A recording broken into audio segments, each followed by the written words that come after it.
সুন্দর বন, সবুজে ঘেরা এক মায়াবী জগৎ। এখানকার বাতাস যেমন সতেজ, নিয়মগুলো তেমনই কঠিন।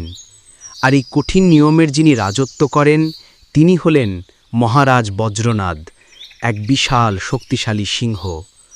তার গর্জনে কেঁপে ওঠে পুরো বন, তার দাপটে তটস্থ থাকে বনের পশু পাখিরা।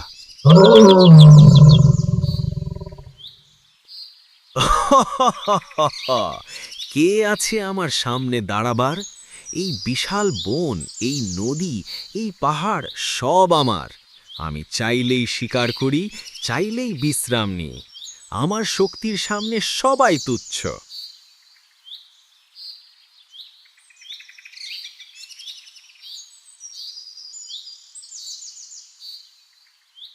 বজ্রনাদের এই অহংকার অমূলক ছিল না। তার থাবার এক বাড়িতেই ধরাশায়ী হতো বুনো মহিষ। কিন্তু শক্তি থাকলেই কি সব হয়? মাঝে মাঝে ভাগ্যের পরিহাস রাজাকেও ভিখারি বানিয়ে দেয়।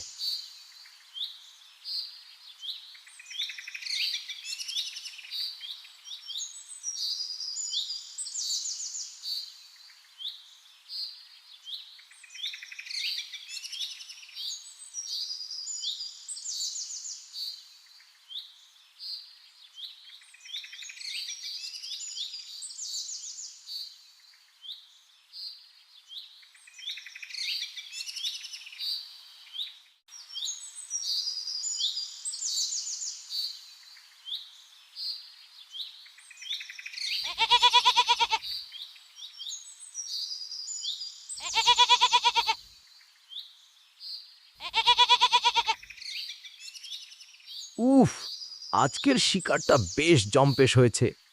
হরিণটার মাংস কি নরম! আহাহা, পেটে যেন আর জায়গা ধরছে না। কিন্তু এই হাড়টা চিবিয়ে না খেলে শান্তি নেই। সিংহটি তার স্বভাবসুলভ লোভ নিয়ে তাড়াহুড়ো করে খাচ্ছিল। গপ গপ করে মাংস গালার সময় সে খেয়ালই করল না একটি ধারালো হাড়ের টুকরো মাংসের সাথে মিশে আছে।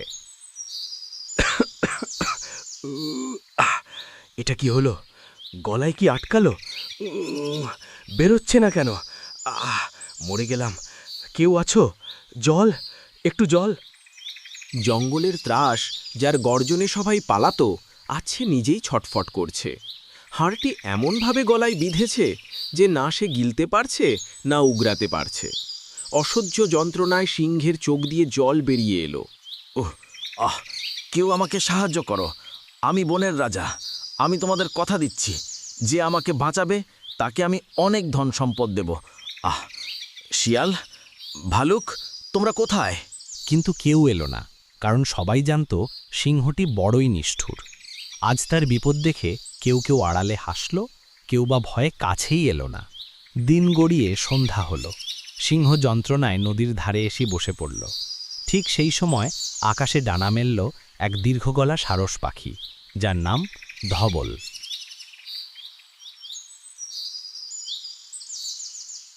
দিনটা আজ ভালোই গেল, মাছ শিকারও ভালো হয়েছে। এবার বাসায় ফেরা যাক। আরে, ওটো কে নদীর ধারে ওভাবে পড়ে আছে? ও তো মহারাজ বজ্রনাদ। কিন্তু রাজামশাই কাঁদছেন কেন? কে ওখানে? সারস ভাই, তুমি কি ধবল? আজ্ঞে মহারাজ, আমি ধবল। আপনার কি হয়েছে? আপনাকে এমন বিধ্বস্ত লাগছে কেন? ভাই ধবল, তুমি আমার শেষ ভরসা।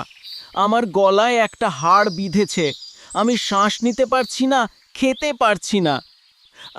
তুমি তো দয়ালু, তোমার গলা তো অনেক লম্বা। দয়া করে তোমার ওই লম্বা ঠোঁট দিয়ে আমার গলার হাড়টা বের করে দাও। মাফ করবেন মহারাজ, আমি সামান্য পাখি, আর আপনি বনের রাজা। আমি যদি আমার মাথা আপনার মুখের ভেতর ঢোকাই, আর আপনি যদি খপ করে আমাকে খেয়ে ফেলেন, আমার প্রাণের মায়া বড় বেশি।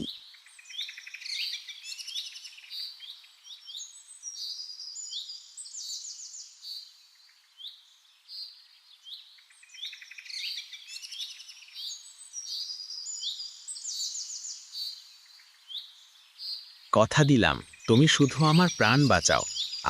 তাড়াতাড়ি করো। বেশ, আপনি হাঁ করুন। আরও বড়। হ্যাঁ, ঠিক আছে, আমি আমার মাথা ঢোকাবো এবার। নড়বেন না যেন। সারস তার লম্বা গলা সিংহের বিশাল হা করা মুখের ভেতর ঢুকিয়ে দিল। মৃত্যুর গুহা বলা চলে একে। ধারালো দাঁতগুলো যেন সারসের সরু গলার চারপাশে পাহারাদার। ধবল খুব সাবধানে হাড়টি খুঁজল। দেখতে পেয়েছি অনেক ভেতরে আটকে আছে। উফ, আর একটু।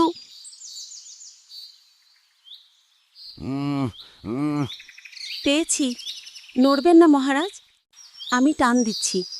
1, 2, 3। এই নিন মহারাজ, আপনার গলার কাঁটা। বেশ বড় এবং ধারালো ছিল ওটা।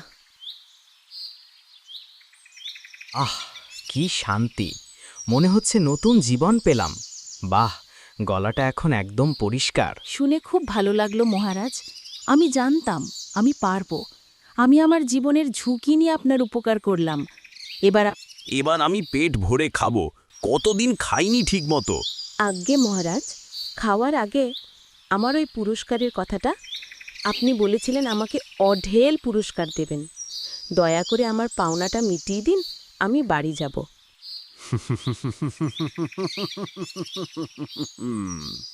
পুরস্কার? তুমি পুরস্কার চাও? হ্যাঁ মহারাজ, আপনি কথা দিয়েছিলেন। বোকা পাখি, তুমি তোমার সরু গলাটা আমার বনের রাজার মুখের ভেতর ঢুকিয়েছিলে। আর আমি যে তখন আমার চোয়াল বন্ধ করে তোমার গলাটা মট করে ভেঙে দিইনি, তোমাকে চিবিয়ে খাইনি। এটাই কি তোমার জন্য সবচেয়ে বড় পুরস্কার নয়? আপনি কি বলছেন মহারাজ? আমি আপনার প্রাণ বাঁচালাম, আর আপনি? চুপ! আমার চোখের সামনে থেকে দূর হ। আমি এখনো ক্ষুধার্ত।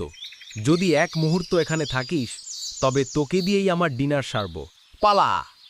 ভয়ে এবং অপমানে সারস পাখিটি দ্রুত ডানা মেলে আকাশে উড়ে গেল।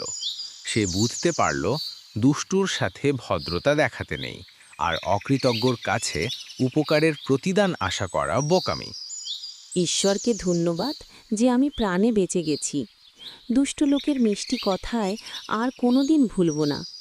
নিজের প্রাণ নিয়ে ফিরে এসেছি, এটাই আমার আসল পুরস্কার। সিংহ তার স্বভাবসুলভ অকৃতজ্ঞতা দেখালো ঠিকই, কিন্তু সারস পেল এক মূল্যবান শিক্ষা। জঙ্গলে সন্ধ্যা নেমে এলো। বনের রাজা আবার শিকারে বেরুল, আর সারস তার বাসায় ফিরে গেল এক নতুন অভিজ্ঞতা নিয়ে। মনে রাখবেন শ্রোতা বন্ধুরা, দুষ্টের উপকারে নেই কোনো মান, প্রাণ নিয়ে ফেরাটাই বড় প্রতিদান।